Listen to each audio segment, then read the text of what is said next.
Right, in this video we're going to talk about why couples fight about nothing. Gina was telling me about a massive fight she and her husband had about 2 days ago. She had come home, tired from work, got home, he was sitting on the couch, reading a newspaper, the television was on. She went in the kitchen and the bin wasn't put out. So she said to him, so why didn't you put out the bin? And that sparked a massive row. She was saying, we had this all-out brawl, as she's put it, over nothing. She said, it was just a simple question. So why do couples fight about nothing? I'll give you another example that just came to my mind of my friend who was at work, and when she was at work, a bouquet of flowers came for her colleague, and everybody in the office was just so excited over the fact that this person sent this bouquet of flowers for her colleague. So she got home and saw her partner and went up to him and clipped his ears and said, "You never give me any flowers." He didn't see it coming, and of course the evening didn't end well. So why do couples fight about nothing? Now, the famous researcher about relationship, John Gottman, was asked this question: what is the number one thing that couples fight about? And he said, nothing. That's like a shocking answer. So this researcher, this scientist, this person who researched relationship, said that couples fight about nothing. But do they really? Let me just give you an analogy. I'm sitting here in this room, and you're probably sitting someplace. You might be driving, you might be listening to this podcast someplace. But while we are here, there are lots of things around us that we are not aware of. There is electricity, there is Wi-Fi, there is the air, there is so many different things that our five senses are not picking up on. If you think of a dog can hear things that you don't hear. I remember, I think I was looking at some kind of animal show, and they found out that elephants are able to hear sounds that we don't hear. There was this person out in the safari. She was doing some tests on elephant, and she had an equipment that would pick up sound. And she heard a low sound, and she was wondering where is that sound coming from. Eventually they found out that the elephants were sending sound signals that we human beings can't hear, but they can pick up. Why am I telling you that? We communicate in ways that our conscious awareness don't pick up. Our eyes don't see, our ears don't hear, but we can sense it in our being. We are emotional beings. And we say things and do things that impact and affect the other person on a level that we are totally unaware of, but they can feel it. And the funny thing is, even though they feel it, they are not aware that you're not aware of the impact of what they've said. So they are reacting to what you've said, perhaps even thinking that you know the impact of your communication with them. So let's go a little bit deeper with this.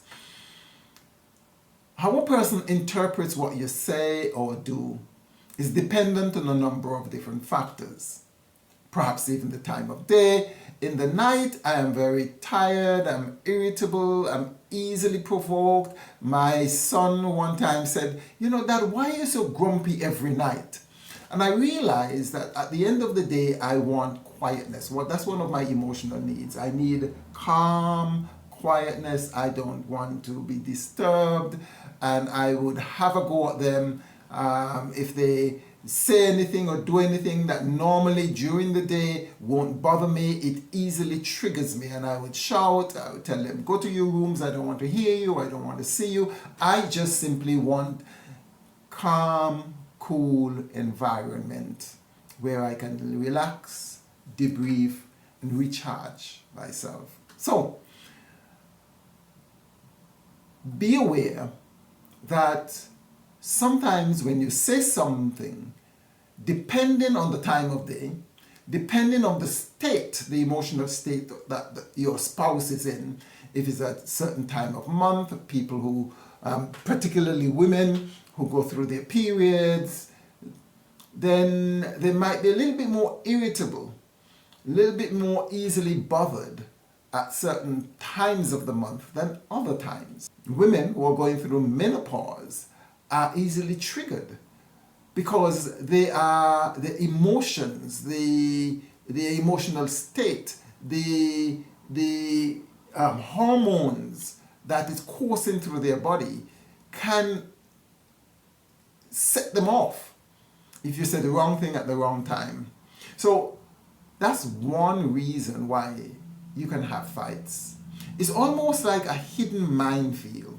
Years ago, when the war was being waged, so what the enemy used to do is to put bombs or mines in fields where they would think that the other side would walk through, and if they step on any one of these bombs, boom, it blow up, cause a lot of damage and casualty. Even now, there are places in Africa where these mines are still there, and it wreaks havoc on villagers and animals who walk through that field at some point in time or the other. So you may feel that you're walking through a minefield with your spouse. You don't know when they're going to be triggered. You have to handle them with kids' glove. It's like a ticking time bomb. You don't know when they're going to say the wrong thing at the wrong time that sparks them off. So what do you do? What do you do? Well, of course, awareness is one. And I must say that sometimes it's inevitable that you'll say the wrong thing at the wrong time, you trigger them, and boom, they go off. Another analogy why couples fight over nothing, quote unquote, is simply because that many times your spouse or yourself might have traumas. And I don't like the word trauma because it's a clinical word. I would say that we have wounds, hurts, sores that are unhealed. It's almost like someone who goes and gets sun blisters on their back. They may go for a holiday in the tropics. They go out in the sun on the beach. They lie down, and unbeknownst to them, they incur some damage. So they will come back all blistered on parts of their body that you can't see. Maybe their back, their arms. And if they go to work or go down the road or make some visit with someone, and someone put their hand on their back, inadvertently they might touch a sensitive part of the back that cause them to yelp or sends them screaming in pain. And that person inadvertently didn't know that there was a sore spot right there. Similarly, we all have sore spots. We all have wounds that are not healed, are not totally processed, and we get triggered from time to time. And if you say something that triggers that wound, that pricks it, that sends off an alarm, we could react in unsavory ways. And the reaction is not very nice. You may say something very innocent, and this person goes off and have a go at you, and you get triggered. You defend yourself, and next thing you know, you're in a major war. What do? Well, 1, be aware. 2, recognize that when this happens is probably not necessarily about you. It's probably not necessarily your fault. And you have to learn how to de-escalate, how to navigate the issue and not make it worse. And that is why I've written the argument deactivator, the conflict deactivator. When you walk into a minefield and you step on an emotional bomb that sets off a major battle, a major fight, a major conflict, a major argument, then this guide gives you the tools to de-escalate. It gives you even the words to say. It gives you the strategies to navigate this tumultuous storm that has unleashed itself on you and you don't know where it is coming from. So don't make situation worse. Get the argument deactivator to help you to navigate fights, arguments in a way that will cause you to bond, will cause you to reconnect, will cause you to avoid fights that may threaten the end of your relationship. And if you do that now, you may be able to get a discount. So click on the link in the description below and get the argument deactivated.